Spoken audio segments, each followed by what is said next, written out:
ഒരുപാട് പ്രഗത്ഭരായ അധ്യാപകരുടെ കീഴിൽ പഠനം നടത്താനും പഠനം നിർവഹിക്കാനും അതിൻ്റെ നല്ല ഗുണങ്ങൾ സ്വായത്തമാക്കാനും അങ്ങേക്ക് കഴിഞ്ഞിരിക്കും. അവരോടൊപ്പം അങ്ങ് ചിലവിട്ട പഠന കാലഘട്ടം എങ്ങനെയാണ് ഓർക്കുന്നത്? അതിപ്പോൾ ഞാൻ നേരത്തെ പറഞ്ഞു, പത്മനാഭൻ നായരാശാൻ, രാമൻകുട്ടി നായരാശാൻ, കൃഷ്ണൻകുട്ടി വാര്യർ. ഇതിലിപ്പോൾ ചെന്ന ഉടനെ ഉണ്ടായിരുന്നത്, ഞാൻ 51-ലാണ് കലാമണ്ഡലത്തിൽ ചേർന്നത്.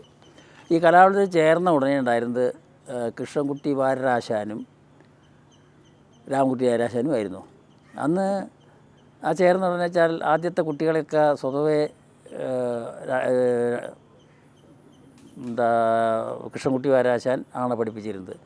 അപ്പോൾ എന്നെ ആദ്യം പഠിപ്പിച്ചു തുടങ്ങിയത് കലാമണ്ഡലത്തിൽ ആദ്യം പഠിപ്പിച്ചു തുടങ്ങിയത് കൃഷ്ണൻകുട്ടി വാര്യരാശാനാണ്. ആ കൃഷ്ണൻകുട്ടി വാര്യരാശാൻ കുറച്ച് കഴിഞ്ഞപ്പോൾ ഡാൻസ് ക്ലാസ്സിലേക്ക് മാറി. പിന്നെയാണ് പത്മനാഭൻ നായരാശാൻ വന്നത്.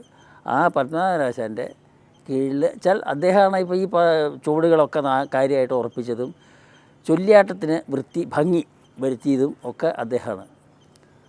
രാമൻകുട്ടി നായരാശാൻ ചൊല്ലി അടുപ്പിച്ചിട്ടുണ്ട് എന്നുള്ളതല്ലാതെ ഇങ്ങനെ വിസ്തരിച്ച് ഉറപ്പിക്കുക എന്നുള്ളതൊന്നും അദ്ദേഹം ഉണ്ടായിട്ടില്ല. പിന്നെ അതേമാതിരി തന്നെയാണ് കൂടല്ലൂർ മണിക്കിൽ രാവുണ്ണി നായരാശാൻ. അദ്ദേഹം ഈ ആദ്യത്തെ വെച്ചാൽ ഒരു കൊല്ലക്കാലത്തോളെയാണ് പഠിപ്പിച്ചിട്ടുള്ളൂ. അന്ന് എനിക്ക് കഥകളിയെ സംബന്ധിച്ച് എന്താണ് എന്നുള്ളത് മനസ്സിലാക്കാനുള്ള ഒന്നും ഉണ്ടായിരുന്നില്ല. പിന്നെ ഉണ്ടായത് ഈ രാവുണ്ണി മേനോനാശാൻ, പട്ടിക്കാത്തുടി രാവുണ്ണി മേനോനാശാൻ എന്ന് പറഞ്ഞിട്ടുള്ള അദ്ദേഹത്തിന്, അതായത് രാവുണ്ണി നായരാശാൻ്റെയും ഈ രാമൻകുട്ടി നായരാശാൻ്റെയും പത്മനാഭൻ നായരാശാൻ്റെയും ഒക്കെ ആശാനായിട്ടുള്ള ആളെ ഞാൻ കണ്ടിട്ടുമില്ല. അപ്പോൾ അദ്ദേഹത്തിനെ സംബന്ധിച്ച് എനിക്ക് ഒന്നും അറിഞ്ഞൂടാ. പക്ഷേ ഇത് എന്നെ കാര്യമായിട്ട് പഠിപ്പിച്ചിട്ടുള്ള ആ കാലഘട്ടത്തിൽ എന്തെങ്കിലും നമ്മൾക്ക് മനസ്സിൽ സംശയം തോന്നിയാൽ പോലും ആ സംശയം ഗുരുനാഥന്മാരായിട്ടുള്ള ഇവരോട് ആരോടും ചോദിക്കാൻ മനസ്സിന് ധൈര്യം വന്നിരുന്നില്ല. അത് കൂടെ പഠിക്കുന്ന ആൾക്കാരോട് ആരെങ്കിലും ചോദിച്ചിട്ട് തിരുത്തുക എന്നുള്ളതല്ലാതെ അത്രയ്ക്കും ഒരു ഭയം, ബഹുമാനം വേറൊന്ന്, ഭയം വേറൊന്ന്. അപ്പോൾ ഇവരോട് സംസാരിച്ച് എന്തെങ്കിലും സംശയം ചോദിക്കാൻ ഭയങ്കര പേടിയായിരുന്നു.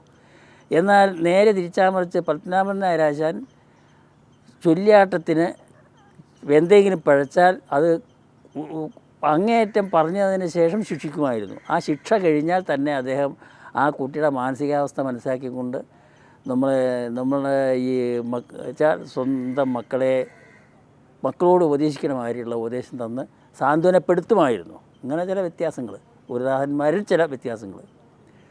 മറ്റേ രാമൻകുട്ടി നായരാശാനെ സംബന്ധിച്ച് ആ സാന്ത്വനപ്പെടുത്തൽ കഷ്ടിയാണ്, ശിക്ഷിക്കലുണ്ട് താനും.